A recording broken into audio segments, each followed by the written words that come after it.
Hey friends, welcome to the Raising Boys and Girls podcast. I'm Sissy Goff. And I'm David Thomas. And I'm Melissa Trevathan. And we're so glad you joined us for this conversation. Let's dive in.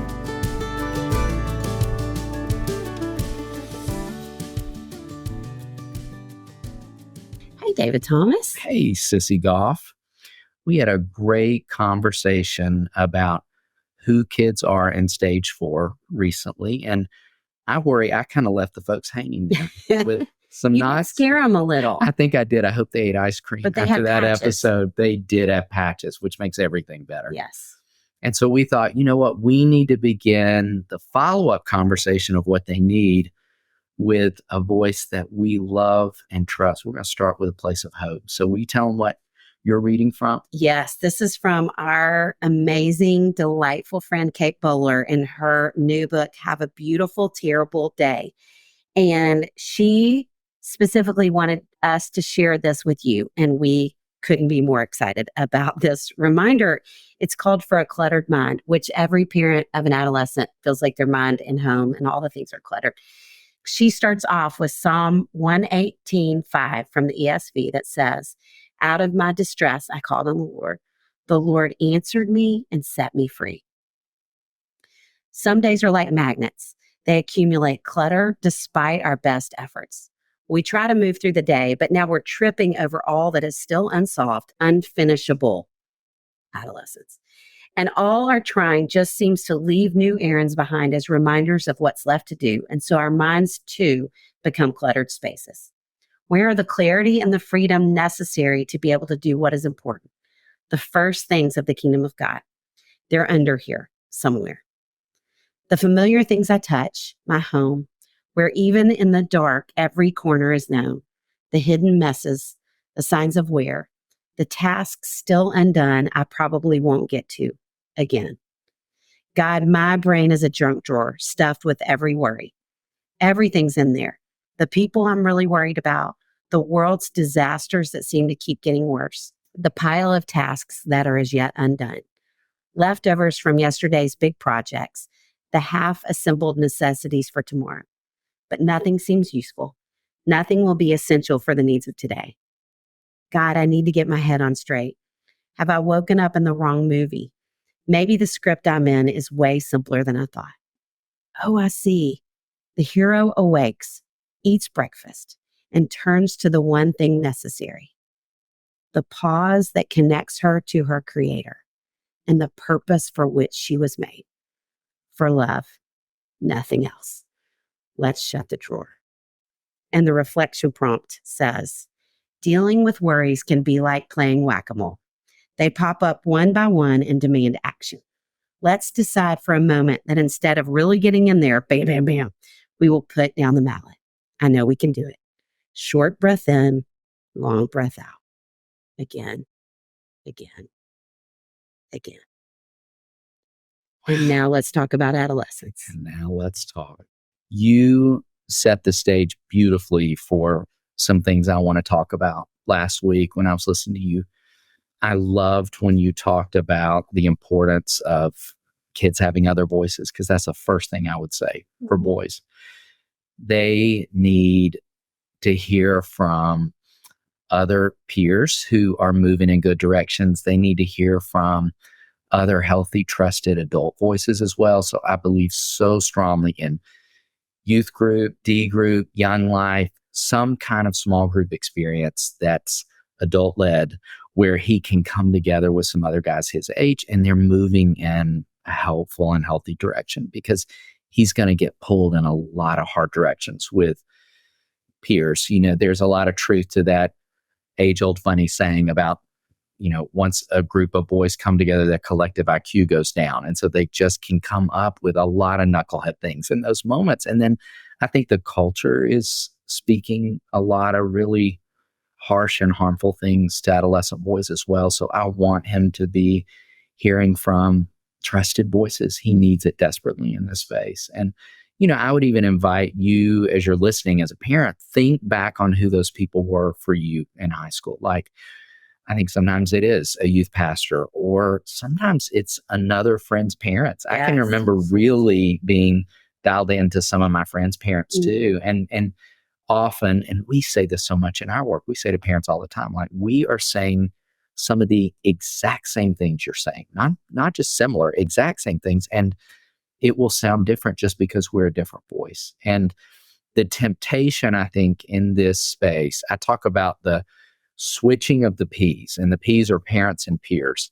And our voice as parents gets softer in stage 4, and the voice of his peers gets louder. And the temptation when we sense that our voice is getting softer is to talk more and talk louder, neither of which I think are helpful. I think it just invites him to tune us out. And I think what we want to be doing instead is just praying in and ushering in other healthy adult voices. And it's fascinating me to have sat with so many boys over the years who will say, you know, my youth pastor said, you know, my scout leader said, like, you know, my coach was talking about the other day. It's just fascinating how it lands on them and sticks, I think, because of how open their ears are, their minds are, their hearts are to those other voices. So I would say that first. I would say secondly, they need a lot of mercy.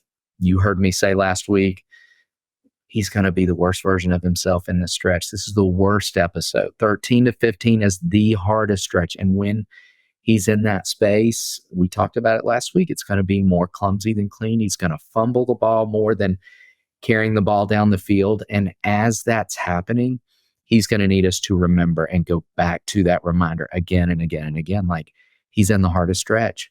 Biological tsunami, emotional intensity, relational complexity. Keep saying those things over and over as reminders.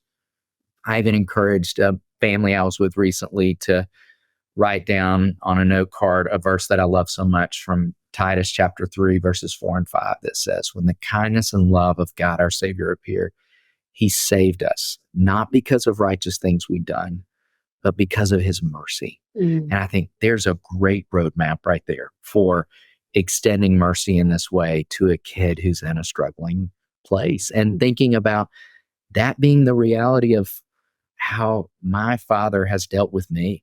God, my father, and thank goodness he didn't wait until I got it right to extend mercy. And so there's a great roadmap that could be a really helpful reminder in these harder stretches, because what it will look like, you know, in a lot of different moments. We talked last week about how he's individuating and finding his own voice and becoming his own person. And as he is finding his voice, he is going to test drive a lot of really ridiculous ideas, which every adolescent does. And our experience, we've talked about this a lot over the years, is that often kids will camp out with the strongest ideas in a space where they know their parents feel the most passionate. And so I want you to really watch for that. And, you know, I think about a really funny example years ago. It was during a presidential election year, which as we record this, we're entering one right now, 2024. And it was happening. I went down to get this teenage boy. He was 15 at the time, walked into our waiting room, and he and his mom were obviously in a really tense conversation.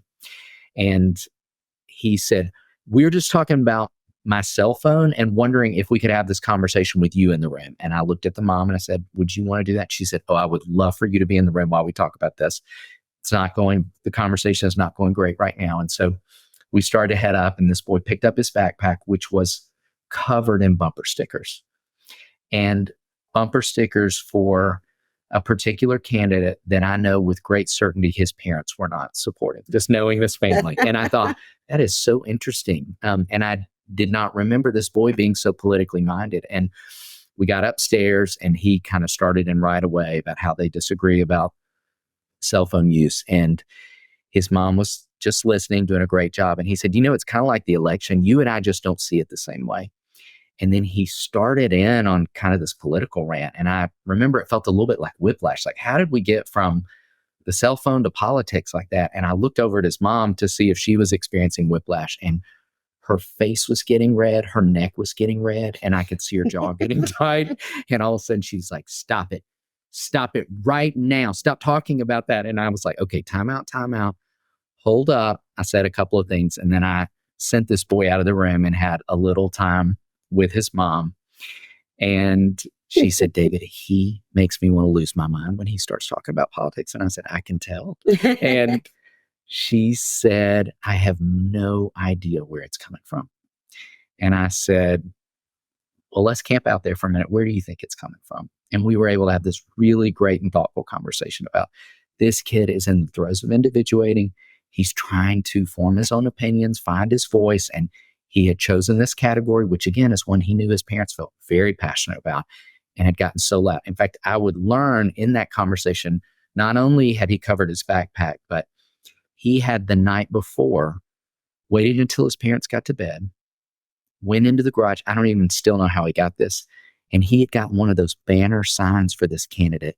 And he'd gone out in the dark and posted it in their front yard so that his dad would see it when he pulled out of the driveway. And everyone in the neighborhood. So they'd had they'd had a lot of volume around this topic. And I said to her, I'm convinced if I called him back up here right now and ask him some questions about his candidate's platform, I don't think he could articulate 60 seconds because I don't think he knows. Mm-hmm. But I do think he knows how passionate you all are about it and that it has become a place to land on the opposite side of the fence, which adolescents will sometimes often do in those moments when they're finding their own voice in those clumsy ways.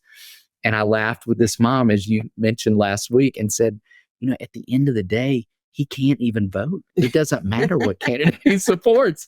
And I wonder what it would look like, and you spoke to this wisdom too, if you just, every time he kind of launched into this platform, tell me more. Ooh. Clearly, you and I are on different sides of the fence on this one, but I want to understand more. What is it about this candidate's position that you feel so passionate about? I think asking those questions, using that wise phrase from our friend Kelly Corrigan, is a great way to help kids find their voice and to watch what we see so often, which is those things tend to run their course, things that they feel really passionate, really certain about.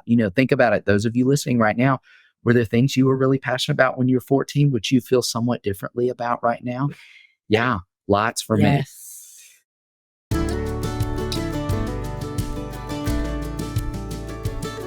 David, I talk so often with anxious parents in my office and in classes about how hard they are trying and how much they want good for their kids. I love when you talk about how easy it is to cross over from vigilance into hypervigilance.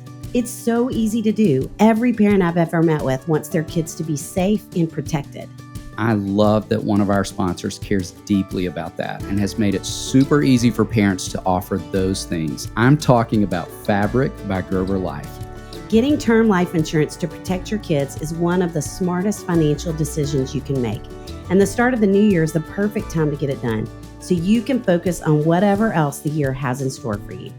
Fabric by Gerber Life makes it simple to protect your family's financial future so you can focus on what's ahead, knowing your family is protected if something else unexpected happens. Fabric by Gerber Life was designed by parents for parents to help you get a high-quality, surprisingly affordable term life insurance policy in less than 10 minutes. Fabric has flexible policies that fit your family and your budget, with quality policies like $1 million in coverage for less than $1 a day. It's all online and on your schedule. No appointments, scheduling, or piles of paperwork. Just apply when it's convenient for you. You could go from start to covered in less than 10 minutes with no health exam required. There's no risk to apply. They have a 30-day money-back guarantee, and you can cancel at any time. Fabric has partnered with Gerber Life, trusted by millions of families like yours for over 50 years. With over 1,800 five-star reviews, they're rated as excellent on Trustpilot. And Fabric has more than just life insurance. It's a one-stop shop that also has free digital wills, investment accounts that let you save for your kids' future, and you can manage your family's finances right from your phone, so your family is prepared for anything.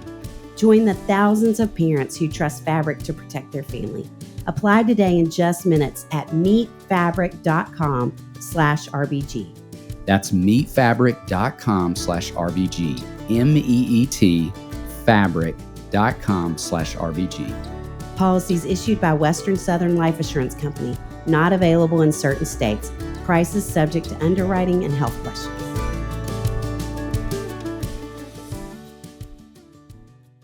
So, what would you say for girls? What are they needing?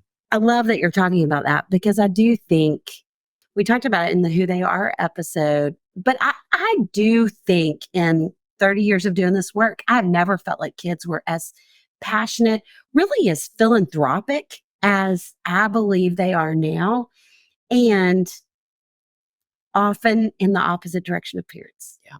Or often on issues that parents feel differently. And so, one thing that is not really, maybe I'm doing my takeaway first, but one thing that I would really caution you about is I think when we do come down hard, when we do jump in with our opinion out of a place of a lot of panic, we shut down the conversation. Yes. And in fact, what we do is we don't just shut it down in the moment, but I think we remove ourselves from the conversation ongoing, where they're not going to feel like we're a safe space to talk about what they feel or to talk about what they think. And again, they're going to change their minds. They're going to work that through, but it is so important. They need you in the conversation, whatever the conversation's about.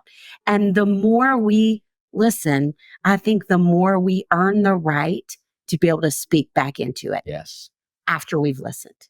And so I love that thought of tell me more. And it's funny, I feel like it goes along with my two words for this age of what they need. And one would be opportunity and one would be capability.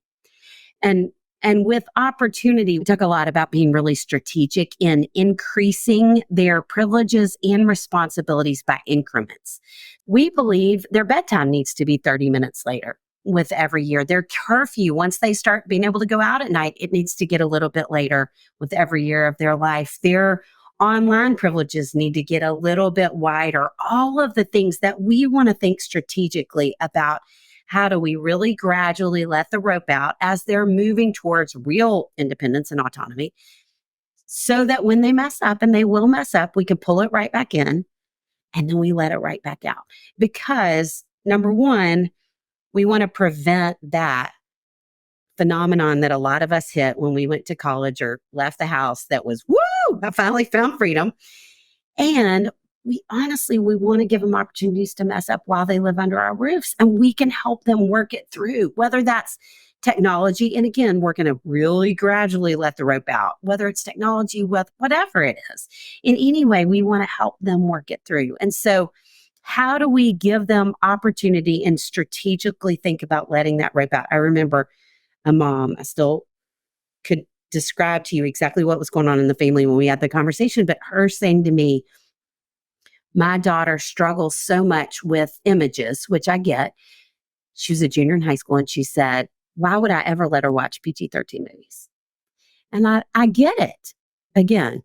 And she's going to be in college next year, and she's not allowed to watch PG-13 movies. And so what does it look like to gradually expose them, let them enter into these worlds that feel scary with us around them as safe people? So thinking about opportunity, letting the rope out gradually, and knowing that they often rise to the level of trust we put in them. I mean, the amount of kids over the years who've said things like, well, I'm not drinking or doing any of that kind of stuff, and my curfew is earlier than all the kids who are. And I think, especially when your child's swimming upstream in those kind of ways, what does it look like to say, hey, I know you're working hard, you're making good decisions, and so I feel like you've earned a little more freedom. I think that makes them want to try that much harder in terms of being responsible. So that's one, opportunity. And the second is capability. And one of my favorite things to do with kids who are seniors, sometimes even juniors, is to sit down with them and their parents and say,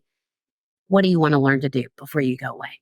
What are some things that you would like to take over? Because I think I want them to be doing their laundry senior year. I want them to be calling, scheduling doctor's appointments, counseling appointments. I have girls who are seniors in high school that are afraid to call and order pizza.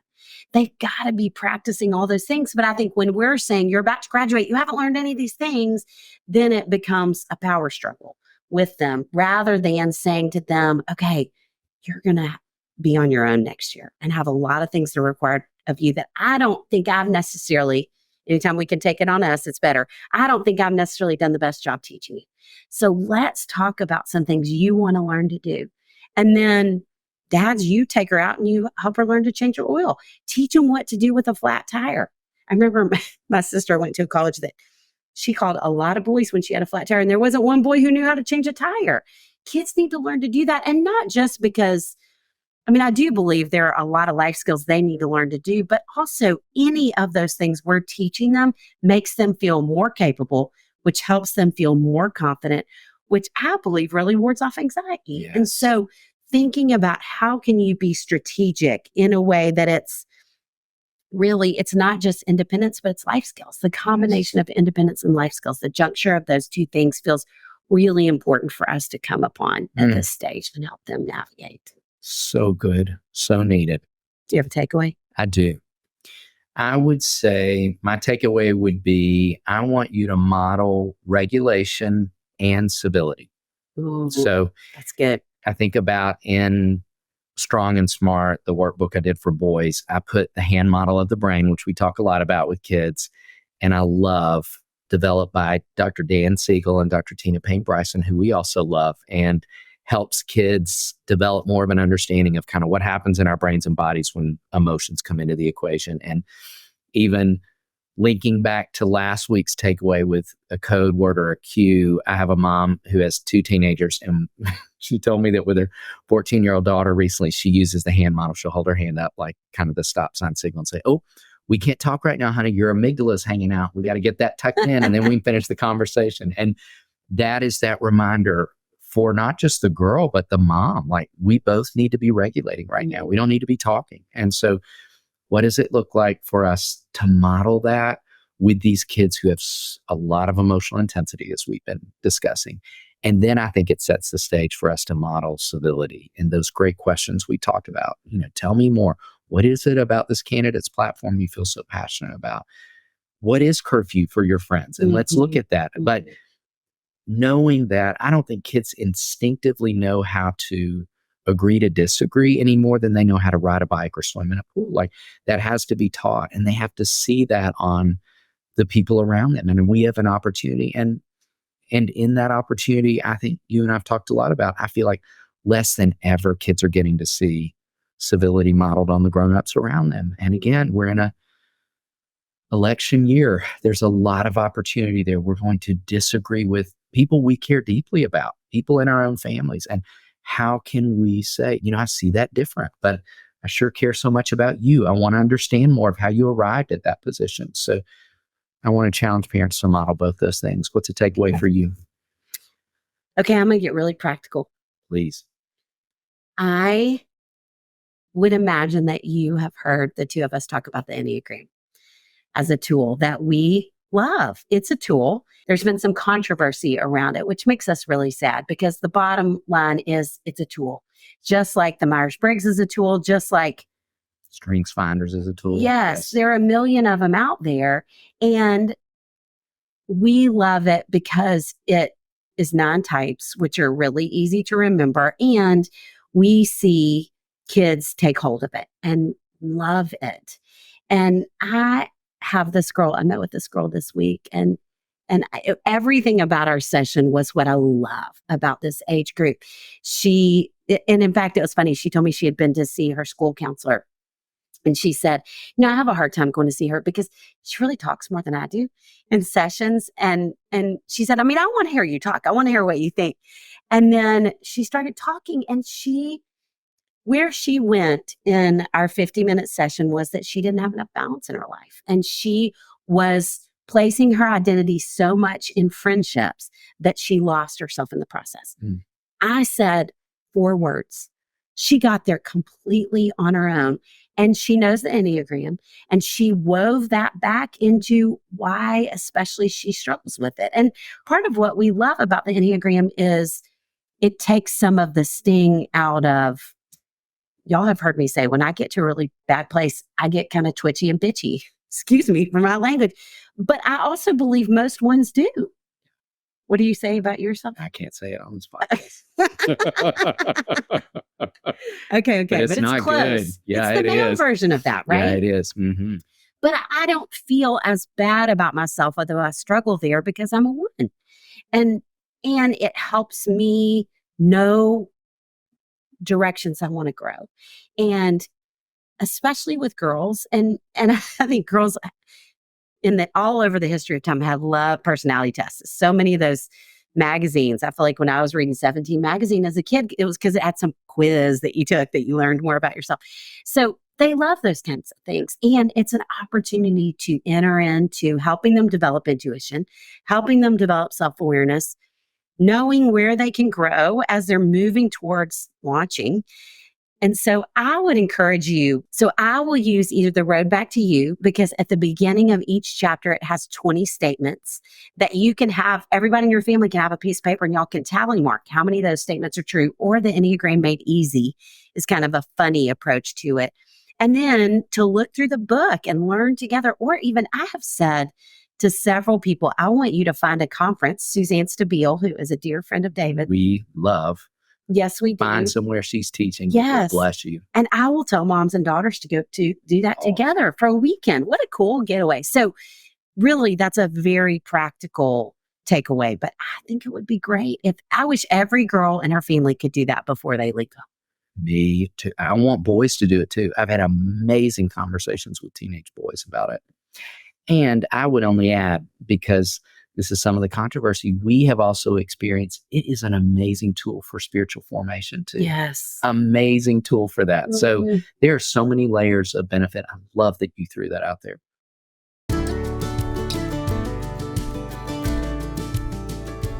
Sissy, Henry told me about the wrap rockets you made recently, and he told me I need to play with them the next time we are recording at your house.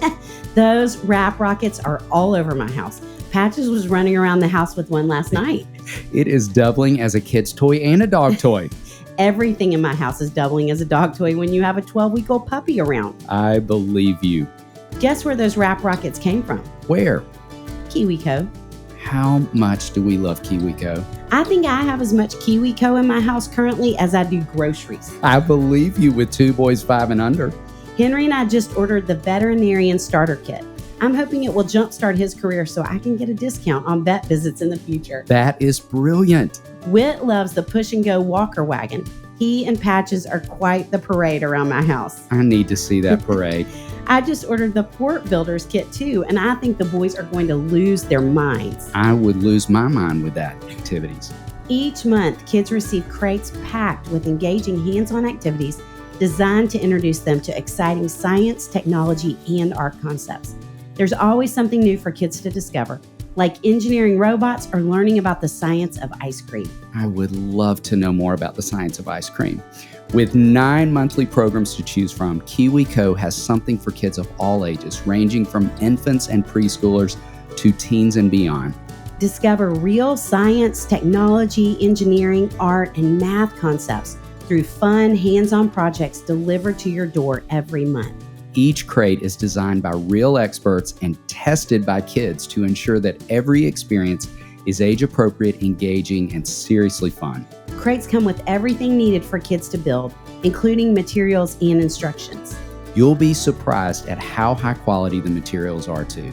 It can be hard to find creative ways to keep your children engaged, challenged, and off their screens. KiwiCo does the legwork for you so you can spend quality time tackling projects together. There's no commitment, so you can pause or cancel anytime.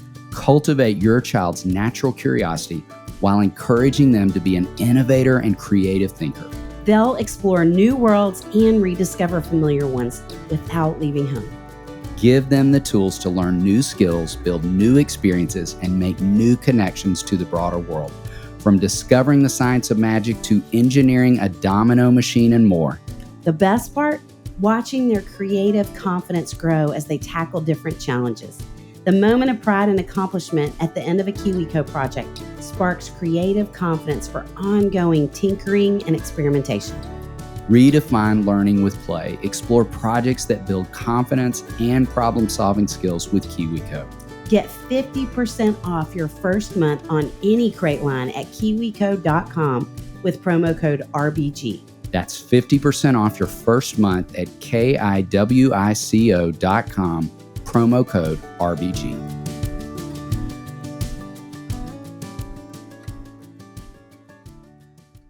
Well, you guys, we're so in it with you. We are. So grateful for you. And we're going to end this episode with one of our favorite trusted voices. Melissa is going to offer some wisdom and some timeless truths. I always love what David and Sissy have to share, and I always learn from what they share. But I want to talk about two of the truths that they shared that really have to do with what is the spiritual need of a stage 4 teenager. David talked about how the voices of parents become quieter and the voices of peers become louder. And I think that Daystar really began years ago, almost 40 years ago, with that in mind. How we talked about how kids impact kids, how they listen to each other. We talked so much about Proverbs 18:21, about how words can give life, or they can be poison. They can be poison or fruit, and that we can choose. And this is something that we have shared with kids, and that Daystar, again, is really built on, that kids impact kids, that kids make a difference. And so through the years, through the last 40-something years, kids have been the ones to offer so often truth to each other. We have great counselors. We have such a good staff and our interns here. But there is nothing like one teenager encouraging, sharing truth, even confronting another teenager. That connection, without the fear of being judged, without the fear of being insulted, having a safe place, which is always our hope here at Daystar, is to be a safe place. They make such impact with each other. So the thing that David was talking about, how the voices of parents can become quieter and the peers become louder, can be something really good and is something so natural developmentally. The second thing that I want to talk about is Sissy talked about the Enneagram and the use of the Enneagram. And this has been something so important, again, with these teenagers, to begin to look at themselves and how they impact each other. It has been so fun, so exciting to lead them through the Enneagram and just the statements that may describe what their personality's like and how people may impact them. So bearing in mind those two things, my statement today is to say what these kids in stage 4 need spiritually, what they need are friends. A few weeks ago, I went to church, and I had with me three young men, 2 who were seniors in high school, 1 who was a junior, and I loved being there with those 3 guys. And after the service, we were in the car getting ready to leave and to go eat. I asked a question that I ask a lot. So guys, tell me what you need right now. And after them discussing, what are you talking about? Do you mean spiritually, what do we need, since we've just been to church? Or are you talking about, like, I need a girlfriend? Or are you talking about that we're hungry and we need to eat? And I said, whatever you want to talk about. When I say that, what do you think about? What do you need? And we had a conversation that so often happens because of the longing that each one of them have and have had for several years now, a longing to connect. The first young man said, I just need a mentor, somebody I can really trust, somebody older that can help me on how to understand things, that I can feel free to ask questions to, and that I won't be criticized, or that I won't be just, well, I just really want somebody to pour into my life. And the second young man said, I just need friends. I need friends that I can talk to. Friends that I can say anything to them. Friends that we can laugh with, but then we can get really, really serious with. Just friends I can count on. And then the third young man said, yeah, well, I need a friend. I just need just one friend I can really trust, that'll listen to me, and that I can talk to and talk to and talk to, and they won't look bored, that they'll understand and that they'll encourage me. Each one of these guys, in a little different way, were expressing the longing. They were talking about their loneliness, their anxiety even. They were speaking of how they wanted to connect with somebody, that they wanted a group, they wanted some friends to trust, to support, to be loyal, to understand, encourage, all of that we know, that we also are made for. I think that there's a scripture in Proverbs 27:9 that talks about how sweet friendship refreshes the soul. There is a sweetness there. Oh, it tastes good. Oh, taste and see the Lord is good, as He is our friend, as we need friends. In that same chapter, verse 17 says, use steel to sharpen steel. One friend sharpens another. How iron sharpens iron. And these guys were expressing, I need a mentor. I need some friends. I need a friend. Oh, that would feel so good and be so sweet. Oh, I need somebody to sharpen me. The scriptures talk so much about friends and friendship. And I could go on and on and on. And early this morning, as I was looking at this, I just personally get so excited about it.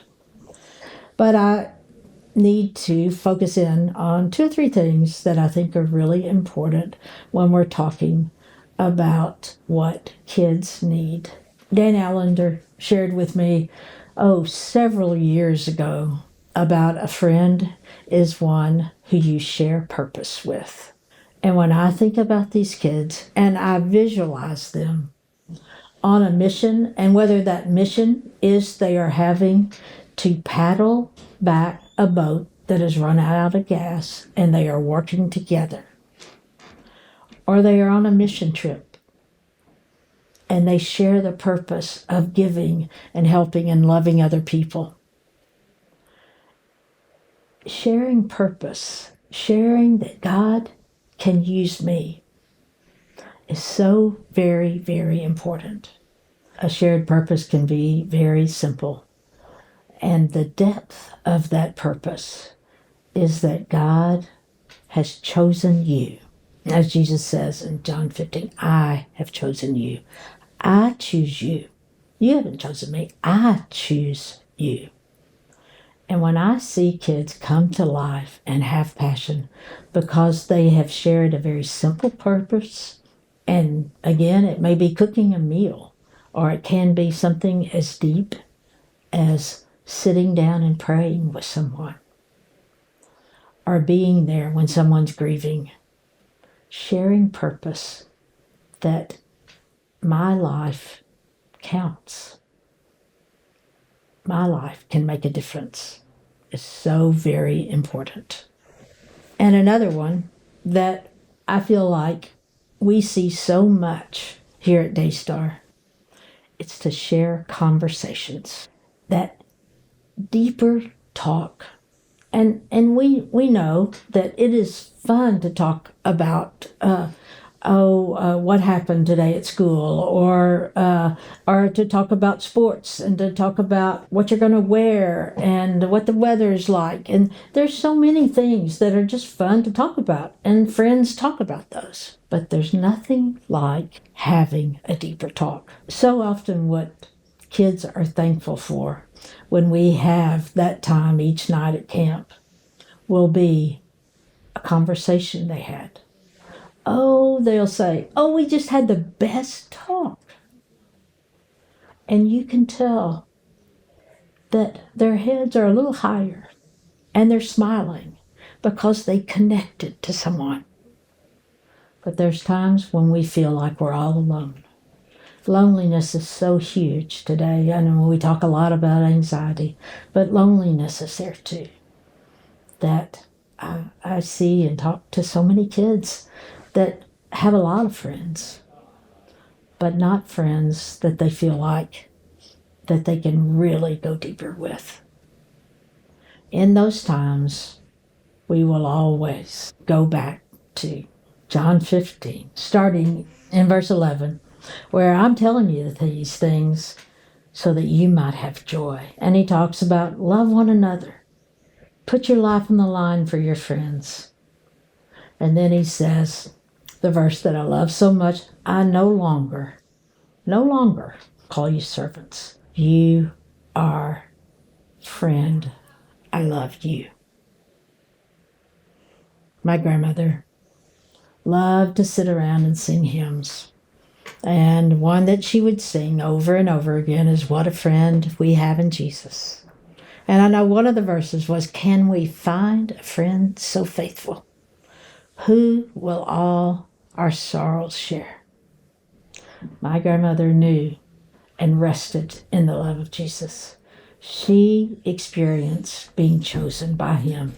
A few years ago, I was walking the cemetery in my hometown of Murray, Kentucky, and I walked by where my grandmother has been buried, and on the headstone, it's her name and the dates, and then these words, whom the Lord loveth. And I looked at that, and I thought, I don't really remember seeing that before. Whom the Lord loveth. And my first response was, oh, grandmother, that sounds a little arrogant. And then later on, as I was thinking about it and talking to my mom and my aunt, and I said, who put that on grandmother's headstone? They said, well, she did, I guess. Well, I don't know. We hadn't really thought about it. She chose what she wanted to have on her headstone. Whom the Lord loveth. And I remember to this day that her best friend, her friend was Jesus. And she knew and had a confidence that he said, I choose you. And oh, Jesus, he walks with us. And he talks with us. He is our friend. And when you feel alone, or you feel anxiety, or you feel depressed, or you just feel bored, Jesus, knowing Jesus as your friend is what will last, and who will last forever. He will never let you down. He will always be there for you.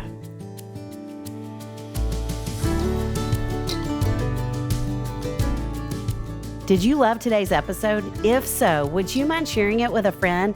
Send a quick text or email with the link to the show. Join us next time for another episode where we'll bring you help and hope on your journey of raising boys and girls.